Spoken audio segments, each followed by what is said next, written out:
How are we doing? You all set? Was that a thumbs up? You're very dark back there. Cool. Hello, welcome everybody to Lightning Talks, to the last session of, where are we again, Jen? JSCon. Cool. Hello. It's been a long day. Okay, Lightning Talks are 5-minute talks. They are a bit intimidating. Juan's getting more and more nervous while I'm speaking. We need to practice two things as we do this. We need to practice a little bit of applause discipline. Have you ever done this before? So, at the end of the lightning talk, we're going to do a quiet applaud when there's like 10 seconds left. I'll lead it, and we're going to do 2 fingers. Everybody give that a shot. When our speaker sees that, they know it's time to sort of say thank you. And then when the applause starts, that means their time is up. It has been 5 minutes. Do you guys know how to applaud? Let's give that a shot. Okay, cool. But what we have to do is we have to applaud, and then we have to cut it off right away. So this is when I go like that, you're going to stop applauding immediately. So let's try this. Applause. That never gets old. That's so fun. Okay. As one speaker is speaking, the next speaker will be getting set up. And so without any further ado, Juan Morais, your time starts now.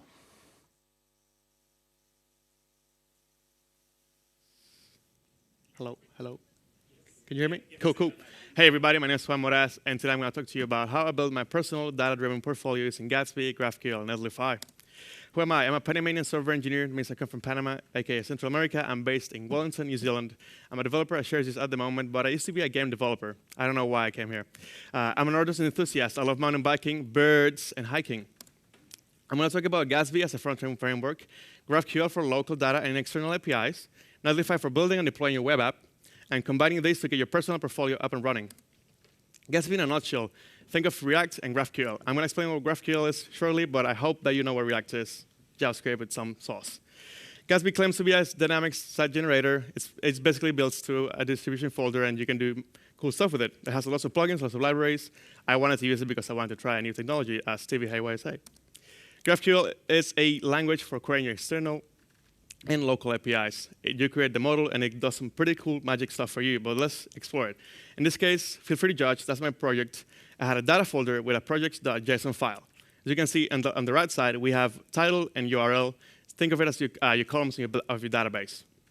Now, something cool we can do with GraphQL is that we can actually access this data on your browser, firstly, via 4 underscores for some reason in the type GraphQL. It brings an interactive browser where you can actually craft your queries before bringing them into code. The other way we can do it is we can also access the queries via code. In this case, there's something interesting about Gatsby is that the Gatsby config file is like this specific file where you tell every plugin, every template, everything you want to use for Gatsby, and then it magically loads this cool thing. All I had to do is really just say, where's my data living, and what I want to name it, and that's it. It would introspect the project, build the schemas for you, and create some pretty cool stuff. Then I went into my code.jsx file, something very simple, but let's go over the few steps. The first is just the imports. React, we need it. GraphQL, and this use static query function. Now, something cool about GraphQL is that I just made my query there. Something you might see is a keyword called all_projects_JSON edges a node. All_projects_JSON gets created from the JSON file, and it basically just reads what you have, and it adds some introspection to the names. Don't ask me how it works. Maybe some of my colleagues will do. Edges is sort of like an edge in a graph, so you can get data from different places. It's sort of paginated. It works magically. And the node is sort of like a database entry. Think of it as just individual row or record. And then I have the ID, which is automatically generated by Gatsby, my title, and my URL. But you can see I can load images. I can load anything I want, and Gatsby is going to do it in a cool way through GraphQL. And the last part is we just render our contents using some very complicated div and keys and a link for it, because we want to make it look saucy. Here's what I did with my portfolio. This is why you care about it. In this case, I use my personal projects from my projects.json file. I simply told it, where's my image living? What's the title of it? What's the description? I need to update this. This is quite outdated. But this is some of the stuff I've worked on in the past. Sorry, not available for hire. Or I also got my GitHub activity that automatically loads for every time I do a push or anything into GitHub. It updates it, and it shows me what I've been working on. I wish I had 50K stars on Gatsby, but that's because I forked the project. Everything else looks kind of right, though. But that's one of the cool things I was able to do with GraphQL. Not that you cannot do it with a normal API anyway. And I was able to get my post from a dev.to website. It's like Medium, but for developers. If you don't know about it, check it out. It's great. As you use React Fetch, and then, yada, yada, you got it. Something cool about Netlify is that I was able to build and deploy this website with SSL certificates and some other sauce in a really easy step. I basically say, I want to authorize with GitHub or GitLab or whoever you use. And then I'm going to pass it the repository, in this case, .com, because I'm very creative. And then I said, well, maybe I have a domain. I'm going to give it a domain. And then Gatsby just builds this branch, and it gets some arguments that you want to say, for example, Gatsby build, get it to a folder, serve it live. Thank you. Please say hi or hola. My Twitter and GitHub is @timrods. Everything where you want to find me is just timrods. My portfolio is live. I literally bought the domain like an hour ago, and it works, so I'm really, really happy about that. Yeah, so go check it out, and you can check out the repository and hack it if you want. Shares is hiring as well. Say hi. Thank you. Woo.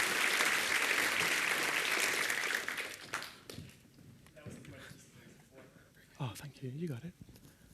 But we'll be working on that. OK, on my left here, can I please have George coming and getting set up? And on my right, we have Logan Elliot. Your time starts now. Awesome. Hello, everyone. I am Logan Elliott, and this is how I helped, with some other people as well. At least 20,000 more people vote in the 2016 and 2019 Auckland elections. So, everyone put your hand up. Yep, OK.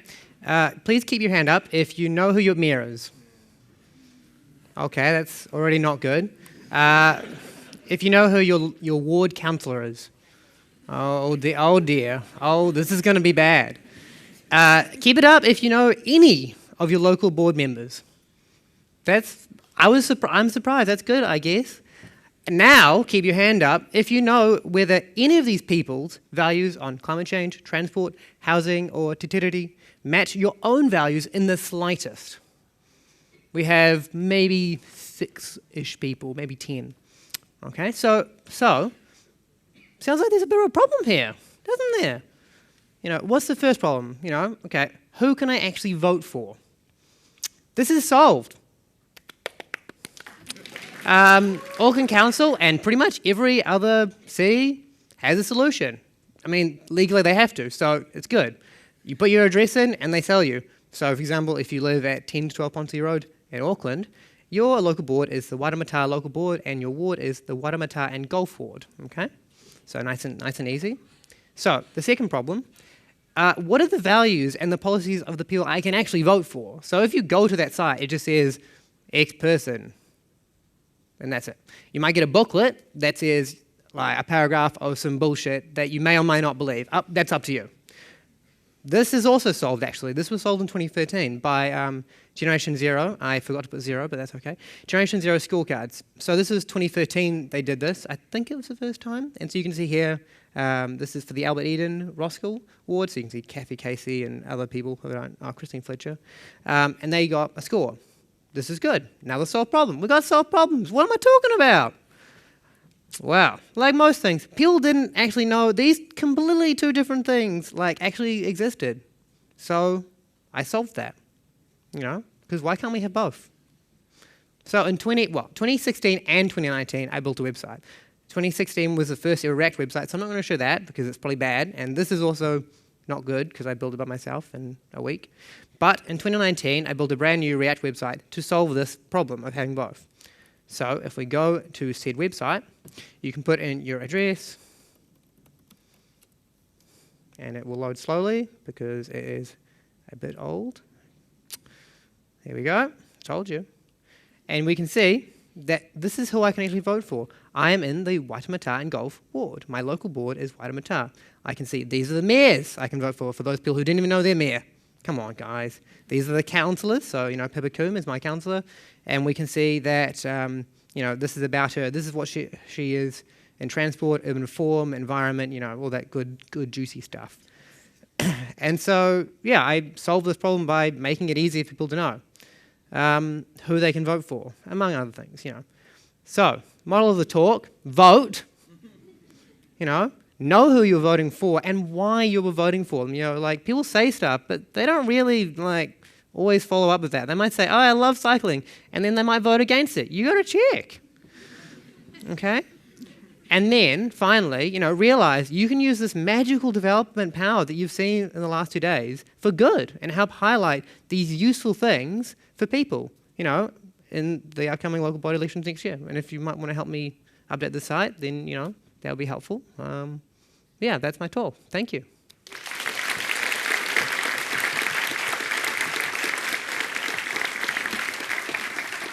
Thank you so much.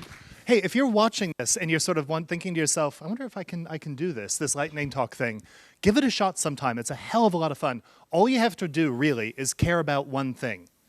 If you care about 2 things, you'll probably go over time.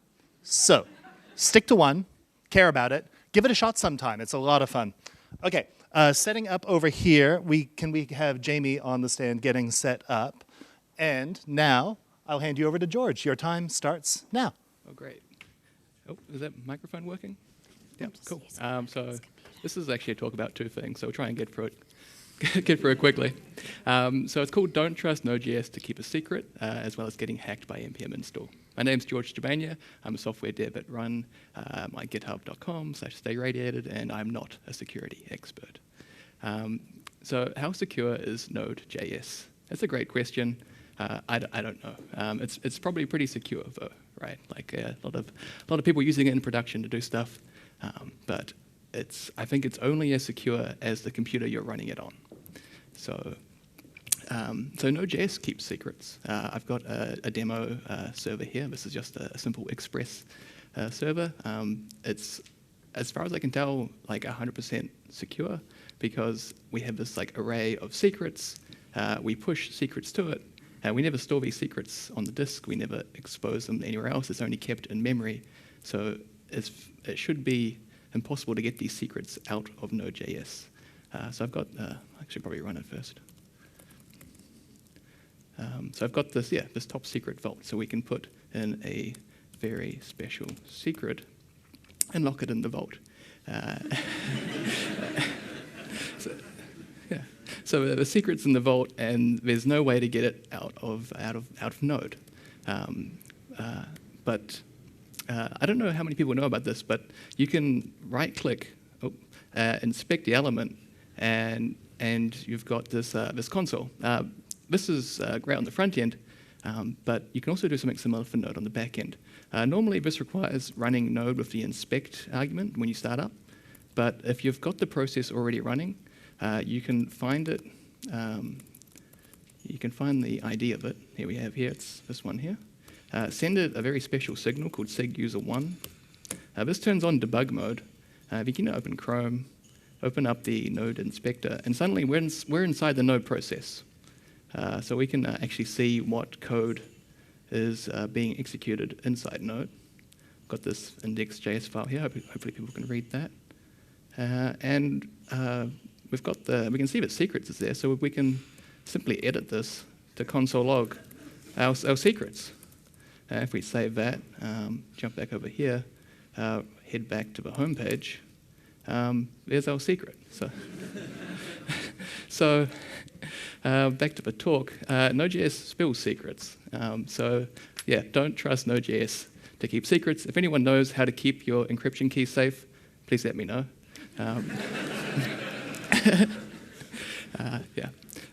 Quickly, part 2 of this talk is we all make typos. So if any of these packages look familiar, we've got d3.js, Babel CLI, CrossEnd, Socket.io, jQuery, Node Sass, Commender, Node OpenZR, blah, blah, blah.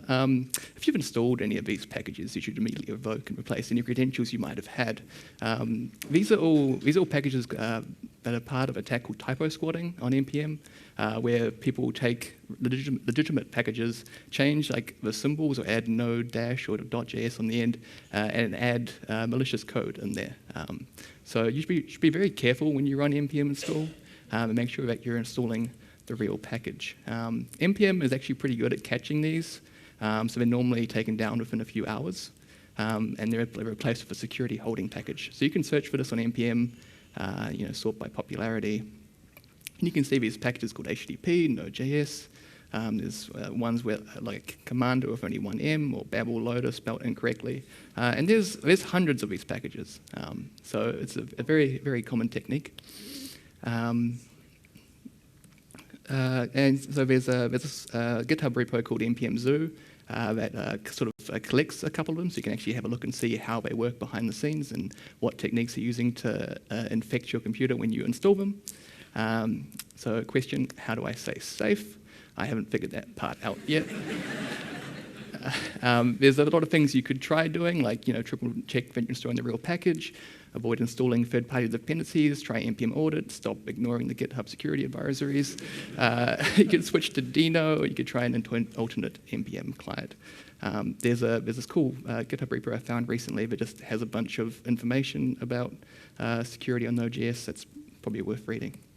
So yeah, thank you and good luck.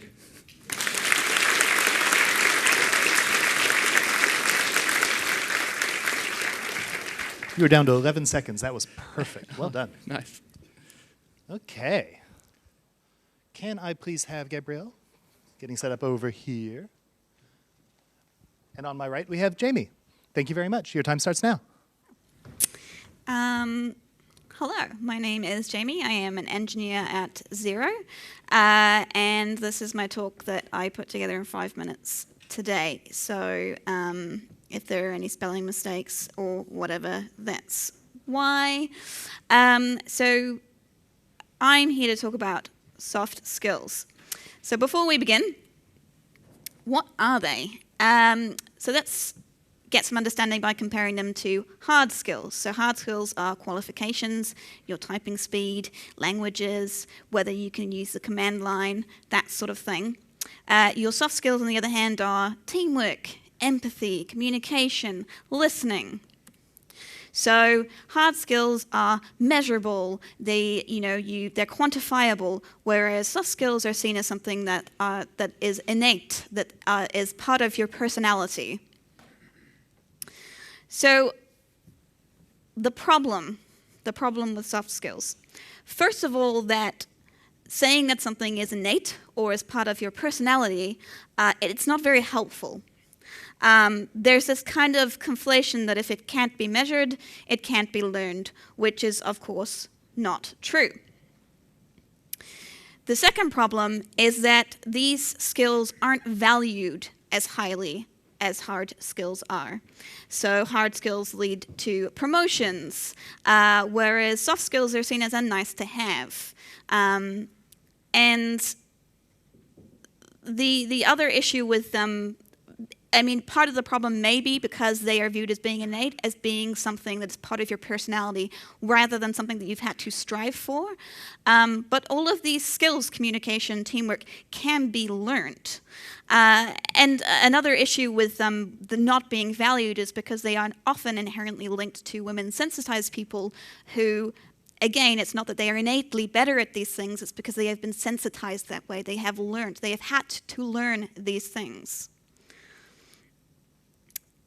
And that brings us to another problem, that when you are hiring, when you are promoting, you tend to be looking at the hard skills. And the hard skills, and they're saying, okay, so you're looking at a candidate what is weighted more, whether they can use React or whether they're a good team player. And obviously in development, they need both. They need to be a good team player. You can't be part of a team without being a good team player. You can't communicate with people without being good at listening. So if we want competent developers and leaders and to create an inclusive environment that values these skills as much as we value the technical skills, we need to kind of rethink what we're doing. So how do we do that? Number one, reward. That means that on your skills matrix, on your competency frameworks within your business, have these skills, have a measurable thing that values your employees that have them. If they're communicating, if they're contributing, if they're creating a safe environment for their fellow team members, that should be rewarded as much as whether they know how to use the command line. Secondly, recruit in your job advertisements. Put these things in as core skills, as things that are required for the job as much as the technical requirements are. Number 3, research. I was just really looking for a word that had an R because I thought that was quite nice. But what I mean is give training. Make these skills as much of a requirement for an engineer as the technical competency. You can have learnings on leadership. You can do diversity modules in your LMS. These are things that are absolutely learnable, so teach them. And lastly, rebrand. Let's stop calling them soft skills and start calling them core skills, because for any job you are ever going to do, these are a requirement, not a nice to have, and should be treated as such. So, yeah, kind of hard to work in a team if you can't communicate and you're not a good team player. And there's nothing soft about that. So, my name's Jamie. Thank you for coming to my lightning rant.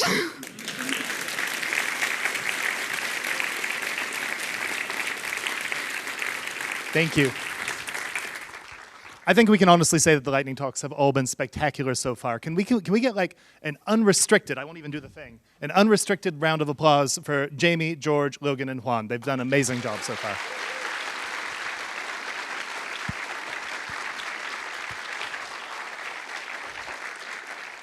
Rowan, can I have you getting set up? And now I'm going to hand it over to Gabrielle. Thank you. Thanks. So NPM is the biggest software registry ever, and we have 1.3 million packages to choose from. And as we know, JavaScript apps tend to have a style of pulling in many small packages, so a typical production app has hundreds or thousands. All you need to do is npm install, and voila! You're up and running using code someone else did all the hard work to write, and you can move on to delivering features. No! Don't stop there. Software is a living beast. It needs feeding, maintaining, cleaning, and health checks. Don't neglect your packages or you'll get bitten and you might get rabies. So you don't control your package's code. It can be buggy, it can be insecure, or on a good note, it's been optimized with a feature that would improve your app. And in an ideal world, package creators respond to bugs and security vulnerabilities by releasing a new version of their package, and likewise for features. Each of these versions is given a number, and one simple way to assign these numbers is to increment each time. If I was doing it, all I would think of is version 1, version 2, version 3, and so on. But as a developer, how can you know it's safe to install a new version of your beloved package?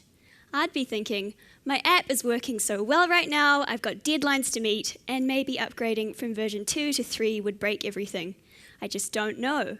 I know this package has a vulnerability, but I'll leave it in. I don't have the time allocated in my job to go through all this research. Semver to the rescue. Semver gives meaning to these version numbers. It's a version numbering convention that conveys the risk of upgrading. But most importantly, in this big wild world of packages and involving technology, it gives us hope.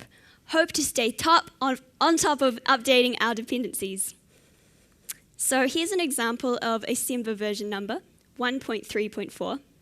These 3 numbers, left to right, are called major, minor, and patch versions. A more descriptive way to think of them is as breaking, feature, and fix versions. This convention is revolutionary. Now I can be confident that when I have, for example, version 1 of an app installed, I can update to 1.0.1, a version which fixes a vulnerability, with ease. Now, semver is just a numbering convention. Wouldn't it be great if you could actually install a package in your app with a particular semver version? Well, you can with constraints. You write these next to the package name in your package.json file. Constraints do what they say on the label. They constrain the version of the package you end up installing, and you actually get the package version in the range that you asked for. So most constraints are intuitive to read. In this package.json, packagey.packagey will be installed at exactly version 3.0.0. Party package just needs a version greater or equal to 0.1.8. but you can get fancier. So a common set of rules when we're developing things for your packages in development is I won't accept any breaking changes. I will accept new features, but not if they're breaking. I will accept any fixes, again, not if they're breaking. Using NPM, you can express this set of rules by listing the package version major number constraint, the caret symbol followed by that major number. And that means you will only pull in features and fixes for that major. But wait, it gets better, because using semver alongside constraints allows you to track vulnerabilities in your versions. Now you can access the power of auditing and upgrading tools with confidence. And one we use at Akama is Audit App, which was written by my coworker Gareth Jones. And that collates the audit reports from a bunch of different package managers into a normalized report that you can take action on. So here's a quote from NPM. Semver changed the way we write JavaScript. NPM's automatic use of semver allowed it to blossom without software being constantly broken by unexpected changes. Semver is a savior in our world of dependency hell. So now, the name of my talk might make sense. Major breaks, minor features, and patchy fixes. Introducing semver.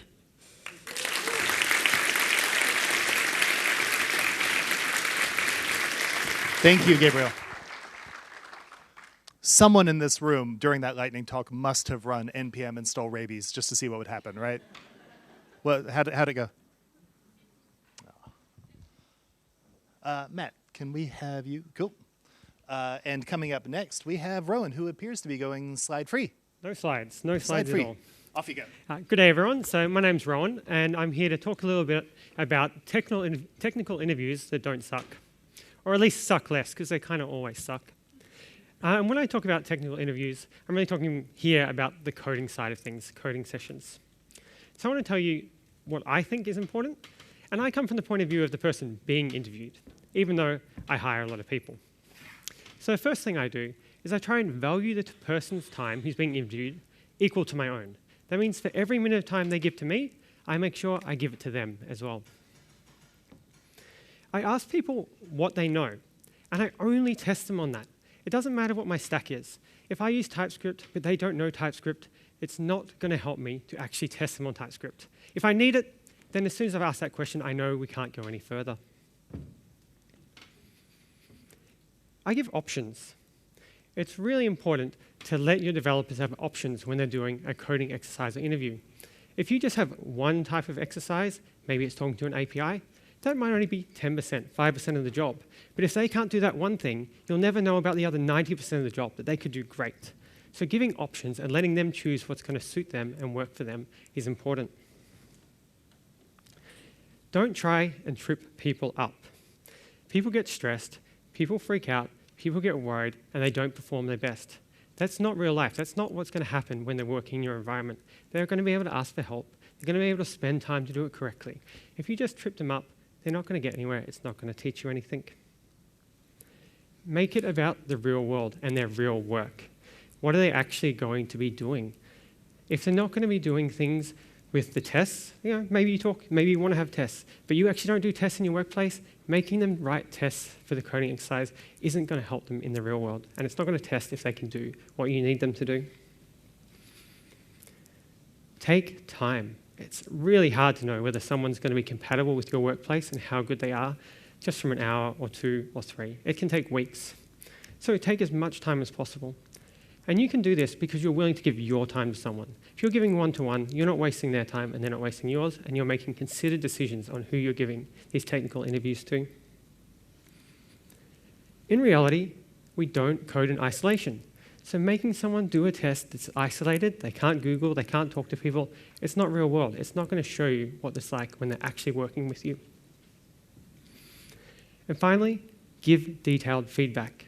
It's really important, both for the person who did the interview to get that feedback and know what they can improve, but also for you to know what were we actually looking for, what's important, why didn't this person succeed, why weren't they right for us? So that's my philosophy around it. And because I still have a little bit of time, I'll give you a little bit about how we do this at Run. How do we actually interview people? So first, we do pair programming. So we spend one-to-one with anyone we give a technical interview with. We tell them about what they're going to do beforehand, what the assignment is, so they can be prepared.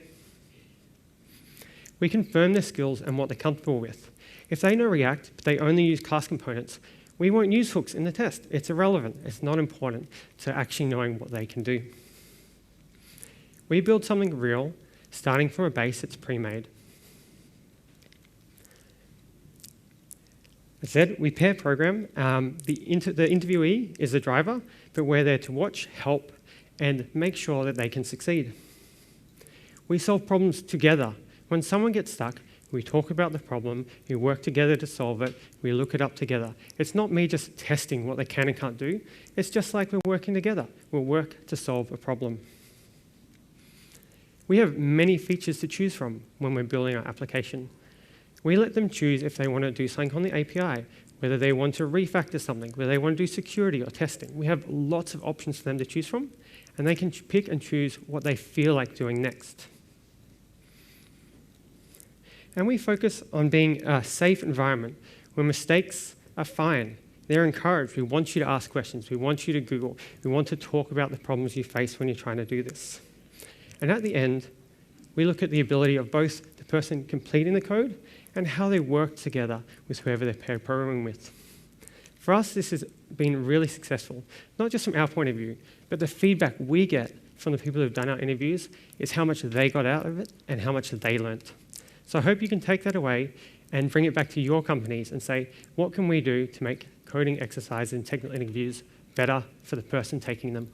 Thank you.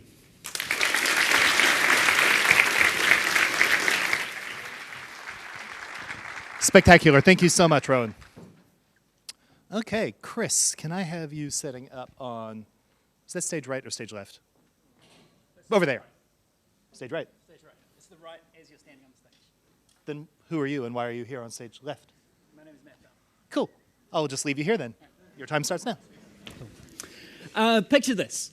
You've just been involved in hiring a new dev at your company. The interview went well, and you're quite sure that this person is going to be a great fit for your team. The first couple of weeks, they're really quiet. And then they say, hey, I've noticed. And then begin to tell you all of the things that they want to change about the company. They're bright-eyed and full of hope and enthusiasm for a great new world that they see once they've finished refactoring your entire application. And you smile and you sit on your hands because you know that in another month they'll be quiet. Because you know deep down that this person is here to do the work that you don't want to do so that you can do the other stuff that you want to do. And what you don't allow yourself to admit is that that person is you in 6 to 12 months' time at your current job because you've fallen out of love with your code base. What I mean by that is that the code that you're looking at, the code that you have to deal with, was written by very smart people, including yourself, who had the very best intentions and the very best ideas and were doing the best they could. But it's old code and you don't want to touch it anymore because you don't like it. And sometimes you might get the chance to work on something new and exciting and green fields, which gives you that little bit of extra boost of hope. But it's like having a baby to save your marriage. The problems that you had are still there, plus now you have a child. What's going on here is something that Ira Glass calls the taste gap. And that's basically the idea that as a creative professional, the sort of work that you want to be doing, your taste is always leaping in front of your ability.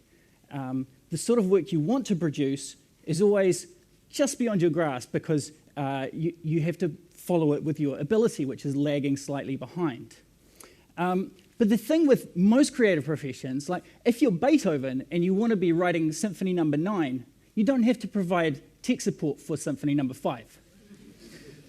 You can just allow yourself to improve and leave the stuff that you don't want to touch in your past. We don't have that luxury. So I want to provide a corollary to this taste gap idea, which is that the things that you have to do will never catch up to the things that you want to do. And I want to call this joy debt, because it's related to tech debt, but it's not the same thing. It's the stuff that stops you wanting to work on the code that you have to work on. Whether that's because you've got better as a developer, your taste has improved, whether that's because someone you don't like wrote that code and then left the company, whatever the reason, the problem with this code is that it sits there and the problem doesn't get any better. In fact, it gets worse and it gets stale, because the more you avoid looking at a particular piece of code, the less you want to work on it, and the less you do work on it, which means you're avoiding it more, which means you spend less time looking at it, and the problem compounds itself. And like with any debt, the interest soon crushes you.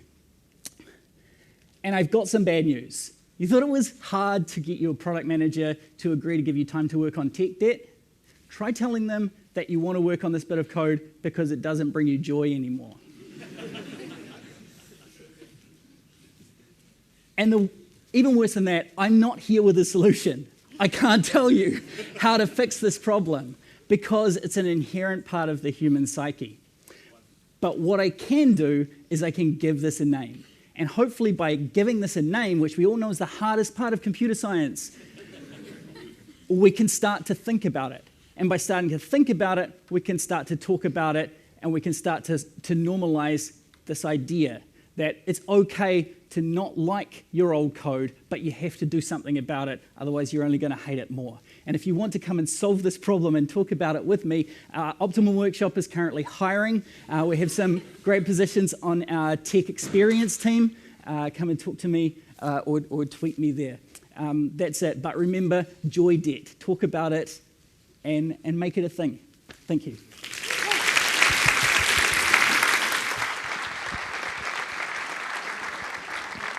Excellent. Thank you so much, Matt. Our final lightning talk of the day. We have blasted through them all, and they have all been spectacular, and they've all been exceptionally well timed. We haven't had to do the thing, and so we're not gonna have to, which is just amazing. So I mean, we don't know that. This is a long game. I mean, it's a few hours in it already. Let's do one more practice run just in case. Cool. Okay, we are ready if it's necessary.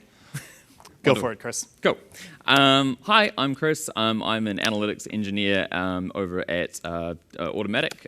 So we own like WordPress and Tumblr and things like that. So yes, sorry, not a Java dev. And a quick disclaimer before I get into the talk. Unfortunately, the creator of Factorio has come up with some reasonably awful stuff on the internet, which isn't surprising nowadays. But yeah, if you do want to go play this game afterwards, I urge you to educate yourself about what they are saying online, and just do that before you decide to go and buy the game. Anyway, analytics engineer. So I am an engineer, and one of the things that we love to do is solve problems. And so what Factorio is effectively a management game where you are taking inputs in, you're processing them, you're making something else, and then you're putting them back so you can do something else with those things later. Unfortunately, this ticks every single box for me to try and over-engineer in a completely complex situation that I did not need to put myself into in the first place. So what I'm going to do is, as a practical example, run you through some of them, probably the more major over-engineering experiences that I like to do on the side instead of maybe in the application itself, he says, which is a lie. Anyway, let's see if this works. Success? Cool. All right, I'm going to look down and not at y'all because it's scary enough as it is. So the idea is, with Factorio, you've got a bunch of things coming in. You can see here, over here, I am making some. You probably can't see that, but those are sticks. These are very important for later. They're actually not that important for later, which is why I'm putting them in a small chest over here. But that's the premise of the game. You put objects in, things come out. What's important is that you're going to need a lot of iron. And so I started building iron here.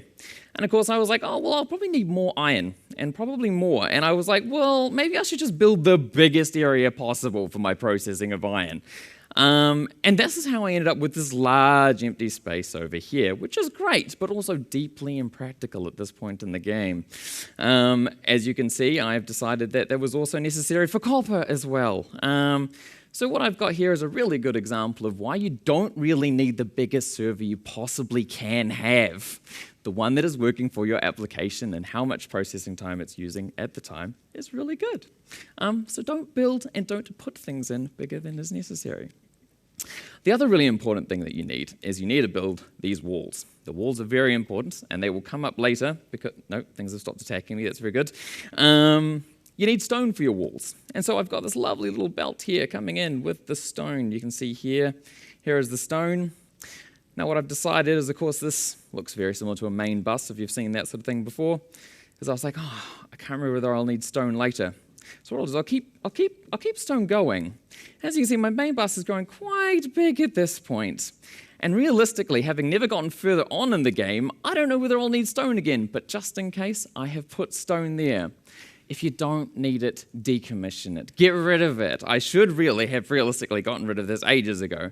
Fundamentally, I will then find a customer will need stone for some reason, and I shouldn't have decommissioned the stone API. Here we are. Now, the last very good example of, oh yeah, things are definitely getting bad. Okay, cool. So moving this along, the next example requires a car because it is that far away. I have no petrol for my car. Oh, I have no coal. Oh, what a nightmare. All right, let me go grab some coal for a second. Everything is coal-powered, don't ask. All right, got some coal. Success. Let's put some coal into my car. I'll go for a bit of a drive. All right, so this is very important because what I've optimized here for is...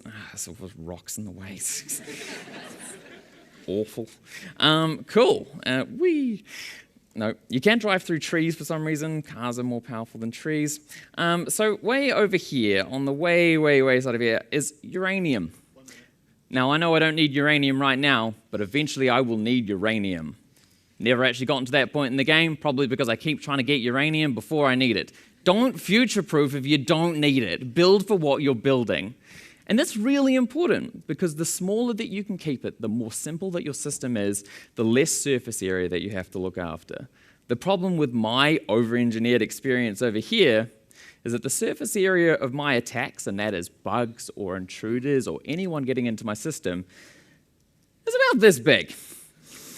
Now, realistically, it didn't need to be this big, but boy, am I ready for those things when they happen. What we can see over here is now everything is set on fire because, unfortunately, aliens, it's all bad. Anyway, thank you, nz.js Con. Yay!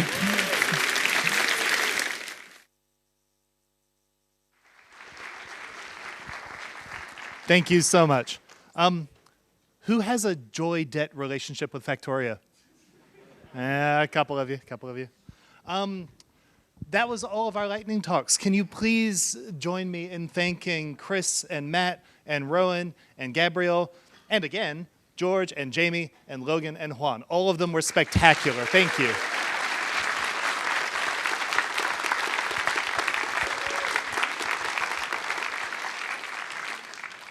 And as Jen sets up, just remember that once we hit 4 minutes and 50 seconds, we need to do the little thing, so she'll have to talk fast. No, I'll get in trouble if we do that. I'll get in trouble if you do that. Oh, crap, that was motivating, wasn't it?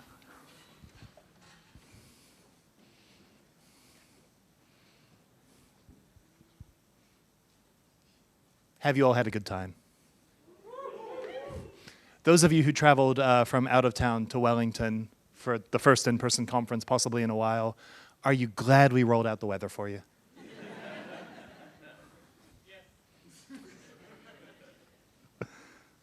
Thank you so much.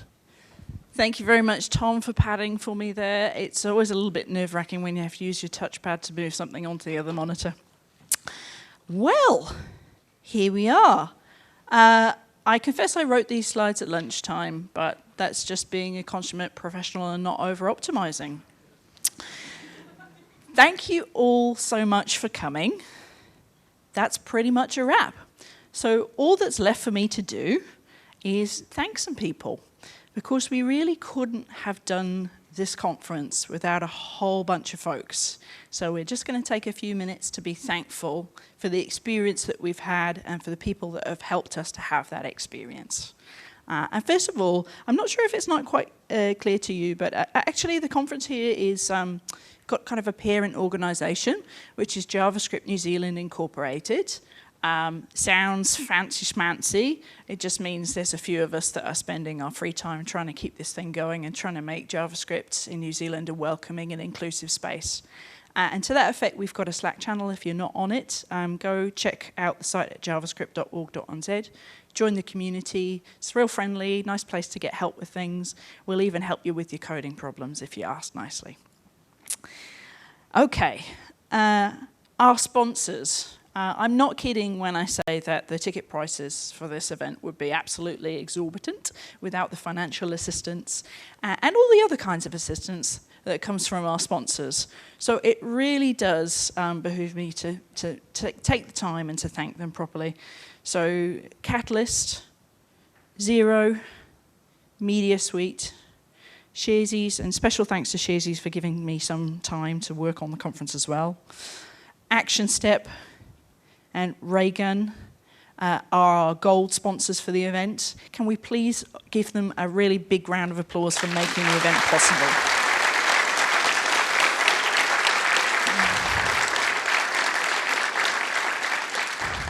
And our silver sponsors as well, Dovetail and Vend. We really appreciate everything that you've done for the conference.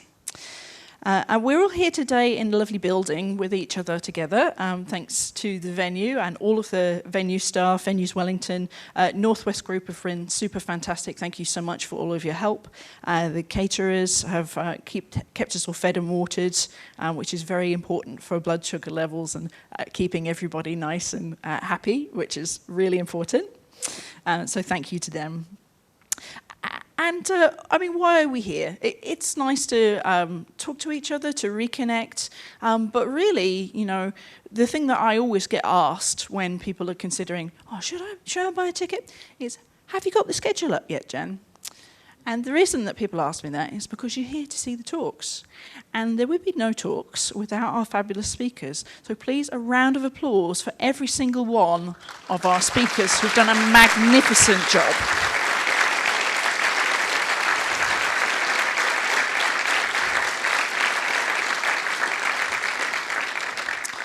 This is a community event, and we wouldn't manage to run it without everybody that volunteers to help out. There's only one of me, so I need a lot of extra people to help out. Heaney, who's had to pop off already, but I said I'd put her name in the slides anyway, did a fabulous job wrangling all of our volunteers. If you're wearing a yellow lanyard and you're one of our volunteers, can you just stand up so we can give you a round of applause, please? A round of applause for our volunteers.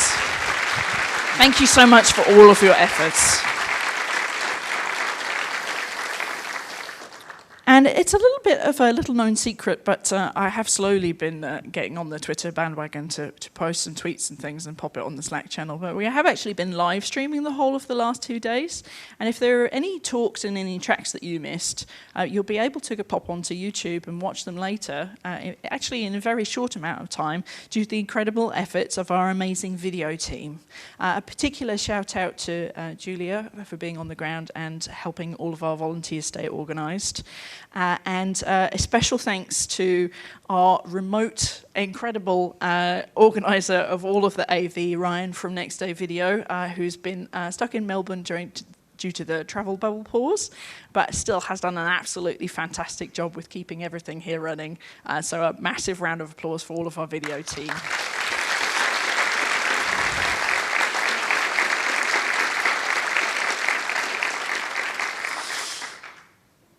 And yeah, I know it's cheesy, but thank you all for coming. It makes me really have, you know, nice warm feelings in my heart. Thank you so much, everybody, for coming.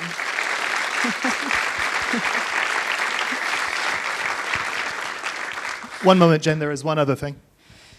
I believe that this is the typical let's embarrass Jen because she's bad at surprises moment. Yeah, I think it is. So this whole thing wouldn't be possible without one single person. So I think we actually have to give a round of applause specifically for Jen.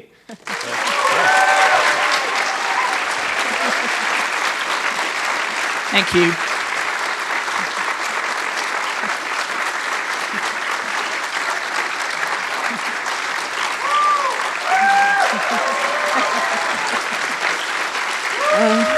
you're making me blush. Yeah, thank you very much from JavaScript New Zealand and all the people here, because it was a great event, and it was both as an attendee and speaker. Great. So here's a little thing. Thank you. 2 little things, sorry. There's 2 hands. There we go. Thank you so much. Yeah, thank you.